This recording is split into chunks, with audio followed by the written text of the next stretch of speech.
Hello बच्चों, बेटे आज हम इस वीडियो में क्लास 8th का साइंस का फर्स्ट चैप्टर जो है फसल उत्पादन एवं प्रबंधन, उसके एनसीईआरटी के एक्सरसाइज के क्वेश्चन जो है वो सॉल्व करेंगे। तो सभी बच्चे इसको ध्यान से सुनेंगे और आंसर्स के लिए आप इसका स्क्रीनशॉट भी ले सकते हो। इसमें सभी आंसर्स गिवन हैं, तो आप स्क्रीनशॉट ले लीजिए। तो फर्स्ट क्वेश्चन जो है कि उचित शब्द छाँट कर रिक्त स्थानों की पूर्ति कीजिए। इसमें बेटा कुछ शब्द जो है वो क्वेश्चन में ही दिए गए हैं, उन शब्दों को आपने रिक्त स्थानों में भरना है। तो पहला है, एक ही स्थान पर एक प्रकार के बड़ी मात्रा में उगाए जाने वाले पौधों को फसल कहते हैं। फसल उगाने से पहले सबसे पहला चरण आपने पढ़ा है मिट्टी की तैयारी करना है। क्षतिग्रस्त बीज जल की सतह पर तैरने लगते हैं।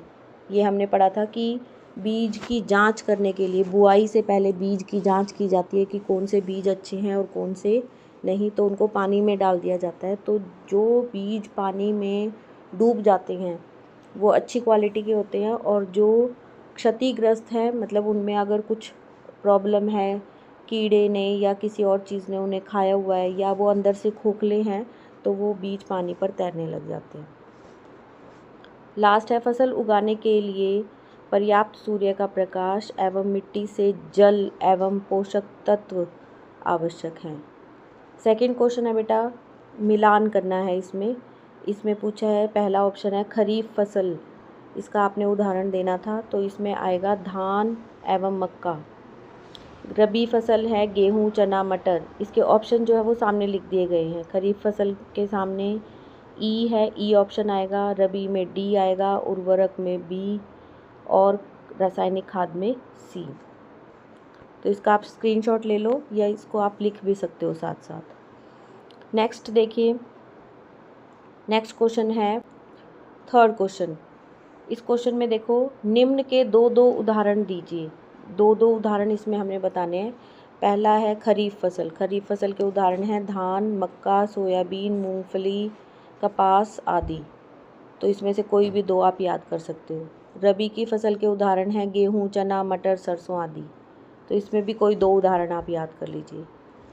नेक्स्ट क्वेश्चन फोर्थ, निम्न पर अपने शब्दों में एक एक पैराग्राफ लिखिए। सबसे पहला है मिट्टी को तैयार करना। मिट्टी तैयार करने में आप ये पूरा लिखेंगे कि फसल उगाने से पहले मिट्टी को तैयार करना पहला कदम है, और कृषि में सबसे महत्वपूर्ण कार्यों में से एक आता है, क्योंकि इससे मिट्टी जो है वो ढीली पड़ जाती है, और ढीली होने की वजह से पौधों की जड़ें उसकी अंदर तक आराम से जा सकती हैं और वो मिट्टी से पोषक तत्व प्राप्त कर सकती हैं। तो ये सारी चीज़ें आपने लिखनी है। बुआई होता है बीज बोना। बीज बोने को बुआई बोला जाता है। तो बुआई से पहले जो है हमें बीजों की गुणवत्ता को भी चेक करना होता है, और उसे सीड ड्रिल या हाथ से बीजों को बोया जाता है। थर्ड है निराई।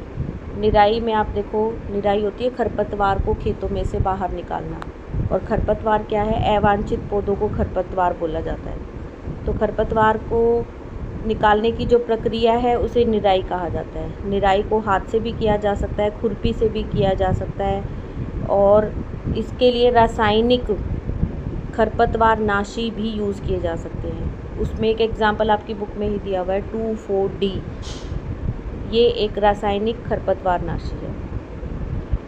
इसके बाद नेक्स्ट क्वेश्चन है बेटे, नेक्स्ट क्वेश्चन देखिए, क्वेश्चन नंबर 4th का ही लास्ट पार्ट है थ्रेशिंग। थ्रेशिंग में आपने बताना है, इसका भी पैराग्राफ लिखना था।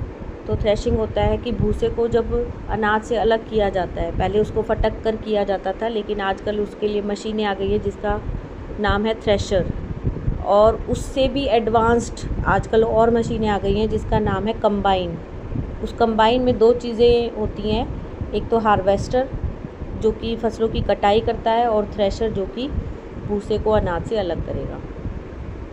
फिर है क्वेश्चन नंबर 5, स्पष्ट कीजिए उर्वरक खाद से किस प्रकार भिन्न है। ये बेटा आपकी बुक में बहुत अच्छे से एक्सप्लेन करके दे रखा है, ये मैंने लिख दिया है, पेज नंबर 7 पर है, और सारणी 1.1 ये इसी के ऊपर बेस्ड है। तो वो सारणी आपने लिखनी है, ये आपका आंसर नहीं है। सारणी में जो आंसर दिया हुआ है, जो डिफरेंस दिया हुआ है, जो अंतर दे रखा है, वही आपने लिखना है। नेक्स्ट क्वेश्चन है सिंचाई किसे कहते हैं। सिंचाई होती है बेटा निश्चित अंतराल पर, मतलब 15 दिन बाद, 10 दिन बाद, 1 हफ्ते में, 1 महीने में या 1.5 महीने में फसलों को पानी देना। निश्चित अंतराल पर पानी देने की जो प्रक्रिया है वो सिंचाई कहलाती है। सिंचाई के 2 तरीके उसने पूछ रखे, 2 विधियाँ बतानी है हमें। 2 विधियों में आप बताओगे छिड़काव तंत्र और ड्रिप तंत्र। छिड़काव में एक पाइप लगा दिया जाता है और उस पाइप के ऊपर एक घूमने वाला नोज़ल लगा हुआ होता है। तो जब हम पंप चलाते हैं पानी के लिए तो उस पाइपों में से पानी जो है जाता है और वो जो नोज़ल है वो चारों तरफ घूमती रहती है, जिसकी वजह से पौधों पर छिड़काव होता रहता है और ऐसा लगता है जैसे पौधों के ऊपर वर्षा आ रही है। दूसरा है ड्रिप तंत्र। ड्रिप तंत्र में क्या होता है कि बूंद बूंद करके पानी जो है वो पौधों की जड़ों तक चला जाता है, और क्योंकि बूंद बूंद करके जा रहा है इसीलिए इसको नाम दिया जाता है ड्रिप तंत्र। जैसे ड्रिप लगा दी जाती है ग्लूकोज के लिए, उसमें से भी बूंद बूंद करके वो ग्लूकोज जो है वो हमारी बॉडी के अंदर जाती रहती है। वही चीज़ यहाँ पर है कि बूंद बूंद करके यहाँ पर पौधों को पानी दे दिया जाता है, इसीलिए इसका नाम लिखा गया है ड्रिप तंत्र। इसके यदि गेहूँ को खरीफ ऋतु में उगाया जाए तो क्या होगा। गेहूँ जो है बेटा वो रबी की फसल है और रबी की फसल जो है वो सर्दियों में होती है। अगर सर्दियों में होने वाली फसल को बारिश के दिनों में लगा दिया जाएगा, क्योंकि खरीफ ऋतु है जहाँ पर जब बहुत ज़्यादा बारिश होती है जुलाई और अगस्त के महीने में, तो अगर खरीफ ऋतु में उसको लगा देंगे तो वो जो है वो विकसित नहीं हो पाएगी और वो नष्ट हो जाएगी। तो ये आंसर आप लिख सकते हो उसमें। क्वेश्चन नंबर 8, खेत में लगातार फसल उगाने से मिट्टी पर क्या प्रभाव पड़ता है। अगर खेत में बार बार आप फसल उगाओगे तो मिट्टी के जो पोषक तत्व हैं वो ख़त्म हो जाएंगे और उससे क्या होगा कि फसल अच्छे से नहीं हो पाएगी और उसकी उत्पादन क्षमता कम हो जाएगी। ये सारी चीज़ें आपने लिखनी है, ये पूरा आंसर आप इसके अंदर लिखोगे। 2 या 3 नंबर का ये क्वेश्चन पूछा जाता है। फिर क्वेश्चन नंबर 9 जो है वो खरपतवार क्या है, हम इसका नियंत्रण कैसे कर सकते हैं। ये जो अभी हमने 4th क्वेश्चन में निराई के लिए लिखा था वो आप एज इट इज़ भी लिख सकते हो, और अगर आपने कुछ इसको इंक्रीज़ करके बढ़ा के लिखना है तो मैंने लिख दिया है कि खेत में कुछ अवांछनीय पौधे जो है वो प्राकृतिक रूप से उग जाते हैं और उन अवांछनीय पौधों को हम खरपतवार कहते हैं। और खरपतवार को जो निकालने की जो प्रक्रिया है उसे क्या कहा जाता है, निराई। और निराई को कैसे किया जाता है वो भी इसमें दिया गया है कि निराई को आप हाथ से भी जड़ सहित पौधे को अगर आप निकाल कर हाथ से फेंक दो या फिर भूमि के निकट उसको काट दो तो वो खरपतवार को हम हटा सकते हैं। और ये कार्य खुरपी से, हैरों से या हाथ से किया जा सकता है। रसायनों से भी इस कार्य को किया जाता है जिसको हम नाम देते हैं खरपतवार नाशिका, और जिसमें एक एग्जाम्पल है 2,4-D। तो एक क्वेश्चन ये भी बनता है कि किसी एक रासायनिक खरपतवार नाशिका नाम बताइए, तो उसका आंसर हो जाएगा 2,4-D। नेक्स्ट क्वेश्चन में बेटा ये कॉलम में आपके जो है ये सारी चीज़ें गिवन हैं, लेकिन ये एक सीरीज़ में नहीं दी गई हैं। उनको लिखा गया है, पहले बुआई लिख दिया है, फिर कटाई लिख दिया है, फिर मिट्टी को तैयार करना। आप क्वेश्चन पढ़ेंगे तो आपको समझ आ जाएगा। तो मैंने इनको सीरीज़ में लगा दिया है क्योंकि उसमें पूछा गया था कि अगर गन्ने की फसल लगाई जाए तो उसका एक रेखा चित्र तैयार कीजिए कि कैसे कैसे उस फसल को बोया जाएगा। तो सबसे पहला काम होगा मिट्टी को तैयार करना, फिर खेत में जुताई करना, फिर बीज बोना या बुआई में जो गन्ने के लिए जो छोटी छोटी पौध आती हैं वो लगाना, फिर खाद देना, फिर सिंचाई करना, फिर कटाई करना और फिर फसल को चीनी मिल में भेज देना। तो ये सारे स्टेप्स हैं जो एक रेखा चित्र जो है वो तैयार हो गया कि इसके बाद ये कार्य करना है, इसके बाद ये कार्य करना है, इसके बाद ये कार्य करना है। तो आप सभी बच्चे इनका स्क्रीनशॉट ले सकते हैं। मैं एक बार आपको फिर से दिखा देती हूँ, ये आप देख लीजिए कि हमने कौन कौन से ये देखिए, आप फर्स्ट से अपना स्क्रीनशॉट लेते चले जाइए।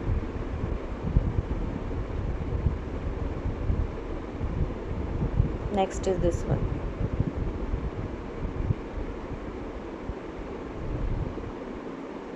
इसके बाद ये,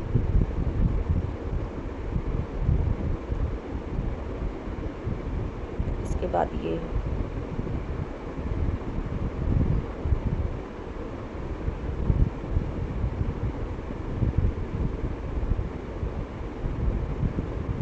लास्ट पार्ट इज दिस। तो बेटे ये आपके फर्स्ट चैप्टर के क्वेश्चंस थे सारे, इनको आप अपनी कॉपी में लिख लीजिए और अच्छे से लर्न कर लीजिए। फसल उत्पादन और प्रबंधन में से मोस्टली यही क्वेश्चन पूछे जाते हैं। जो और क्वेश्चन इसमें से पूछे जाते हैं उसकी मैं एक और वीडियो बना दूंगी और वो मैं आपको प्रोवाइड कर दूंगी। Thank you.